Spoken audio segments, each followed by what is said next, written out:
पाकिस्तान अपनी गाड़ी क्यों नहीं बना सका? इस सवाल का तो सब यही जवाब देते हैं, हमारे पास टेक्नोलॉजी नहीं है। हमारे पास टेक्नोलॉजी नहीं है। हमारे पास टेक्नोलॉजी नहीं है। कुछ टाइम पहले तक तो मैं भी यही सोचता था, लेकिन जब मैंने रिसर्च स्टार्ट की तो पता चला कि कहानी तो कुछ और ही है। एक ऐसी कहानी जहां हमारे ख्वाबों का कत्ल किसी दुश्मन ने नहीं बल्कि हमारे अपने निज़ाम और ऑटो सेक्टर ने मिलके किया। चलें सुनते हैं ऑटो सेक्टर के जनाजे की असली कहानी। एक सेकेंड, एक बात तो बताएं, पाकिस्तान में डिज़ाइन और मैन्युफैक्चर होने वाली सबसे पहली गाड़ी कौन सी है? एडम रेवो है। रीवो थी। अगर मैं कहूं आपको वाकई इसका सही जवाब नहीं पता,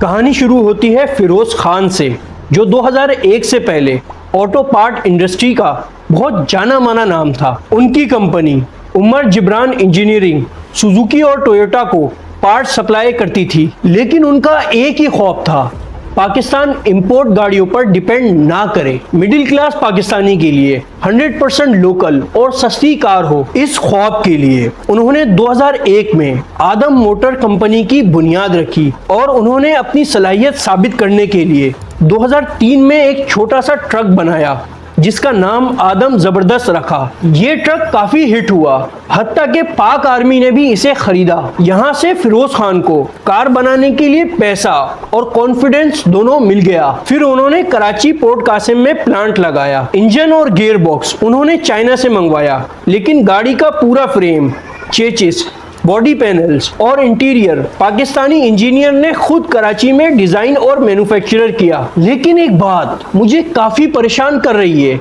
अगर इंजन चाइना से मंगवा रहे थे तो ये कार मुकम्मल तौर पर पाकिस्तानी कैसे हो सकती है?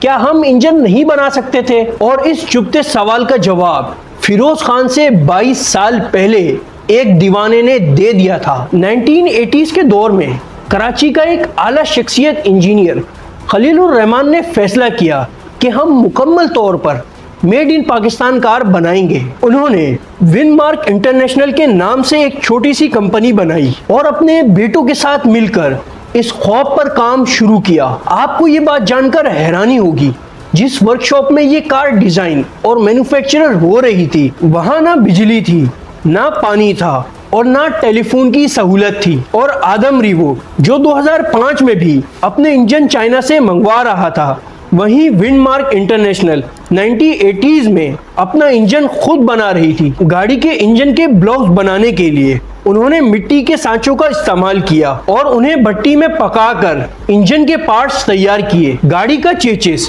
Engine box, gear box, seat और बॉडी पैनल्स सब कुछ हाथ से और लोकल लोहे से बनाया गया था। विंडशील्ड, ग्लास और स्पार्क प्लग-इन जैसी छोटी छोटी चीजें बाहर से मंगवाई गई थी और इस गाड़ी को नाम दिया गया प्रोफिशेंट। प्रोफिशेंट को एक छोटे पिकअप ट्रक का रूप दिया गया था ताकि वो मार्केट में सुजुकी रावी का मुकाबला कर सके। इस गाड़ी की क्वालिटी इतनी बेहतरीन थी कि पाक आर्मी, वर्ल्ड बैंक की डेलीगेशन और जनरल मोटर्स यूएसए एक्सपर्ट ने भी इसका मुआयना किया और इसकी जमकर तारीफ की। बदकिस्मती से जब इस गाड़ी की मैस प्रोडक्शन के लिए सरकारी सपोर्ट की जरूरत थी तो हुकूमत ने इसका साथ देने के बजाय इसके रास्ते में दीवार खड़ी कर दी। जो सहूलियात और सेल्स टैक्स की छूट फॉरेन ब्रांड जैसे सुजुकी को दी जा रही थी, वो प्रोफेशन को देने से साफ इनकार कर दिया गया। और रही सही कसर 1993 में तब पूरी हुई जब हुकूमत ने बाहर से पीली टैक्सियां मंगाने पर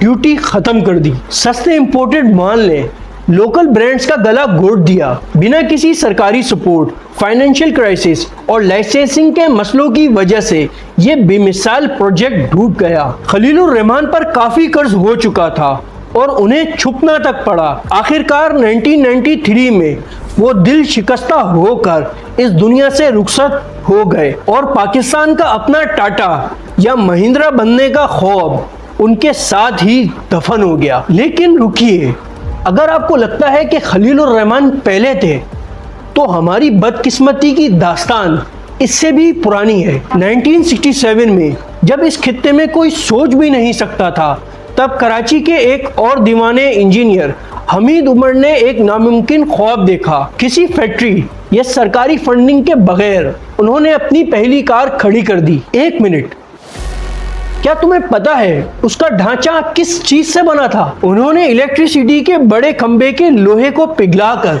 गाड़ी का ढांचा बनाया था। लेकिन क्या हमीद उमर की गाड़ी का इंजन भी चाइना से आया था? नहीं, 1967 में चाइना खुद अपनी इंडस्ट्री खड़ी कर रहा था। हमीद उमर ने इस गाड़ी में एक पुराना 200 सीसी का रस्सी से खींचकर स्टार्ट होने वाला पंप इंजन फिट किया था। सस्पेंशन, लोहा और बाकी सारा सामान 100% पाकिस्तानी था। हमीद उमर जब इस गाड़ी को रजिस्टर्ड करवाने गए तो उन्हें दफ्तर के काफी चक्कर लगाने पड़े। निजाम को यह हजम नहीं हुआ कि एक पाकिस्तानी ने खुद कैसे गाड़ी बना ली। लड़ झगड़ कर उन्होंने गाड़ी तो रजिस्टर्ड करवा ली और गाड़ी का नंबर KAD 3833 था। हमीद उमर ने 1967 में फर्स्ट मेड इन कार बना ली थी, लेकिन ये गाड़ी कमर्शियल के लिए नहीं बनाई थी, ये उन्होंने अपनी जाती इस्तेमाल के लिए बनाई थी। 1 मिनट, जो कहानी हमने शुरू करी थी आदम रीवो की, उसका क्या बना? 18 अप्रैल 2005 को जब आदम रीवो लॉन्च हुई तो लगा कि निज़ाम बदल जाएगा। उस वक्त के प्राइम मिनिस्टर शौकत अजीज ने खुद इस गाड़ी को चलाया और कैमरे के सामने बड़े वादे किए। हुकूमत हर साल सरकारी महकमों के लिए 5000 से 10,000 आदम रीवो खरीदेगी। फिरोज खान ने इन सरकारी वादों पर भरोसा किया, बैंक से करोड़ों रुपए के लोन लिए और पोर्ट कासिम पर एक मैस प्रोडक्शन लाइन खड़ी कर दी। ऑर्डर आने ही वाले थे कि पर्दे के पीछे जैपनीज ऑटो कार्टेल हरकत में आ गया। रातों रात सरकारी खरीदारी रूल्स बदल गए। एक नया कानून लाया गया कि सरकारी डिपार्टमेंट सिर्फ उस कंपनी से गाड़ी खरीद सकती हैं जिनकी ग्लोबल सेल्स कम से कम 2 लाख यूनिट हो। इस एक रूल ने आदम रीवो का गला घोट दिया। हुकूमत के सारे वादे झूठ निकले और हुकूमत ने अप्रैल में अप्रैल फूल बना दिया। आदम रीवो सिर्फ 600 गाड़ियां बेचने के बाद कर्जे के बोझ तले दब गई। ये फैक्ट्री सितंबर 2006 में हमेशा के लिए बंद हो गई। फिरोज खान ने थक कर कहा, मैं इस मुल्क की पॉलिटिक्स से डरता हूँ। क्या हम अब भी अपना नेशनल ब्रांड खड़ा कर सकते हैं या हमेशा दूसरों के मोहताज रहेंगे? कमेंट में अपनी राय जरूर दें और वीडियो पसंद आए तो चैनल सब्सक्राइब जरूर करिएगा।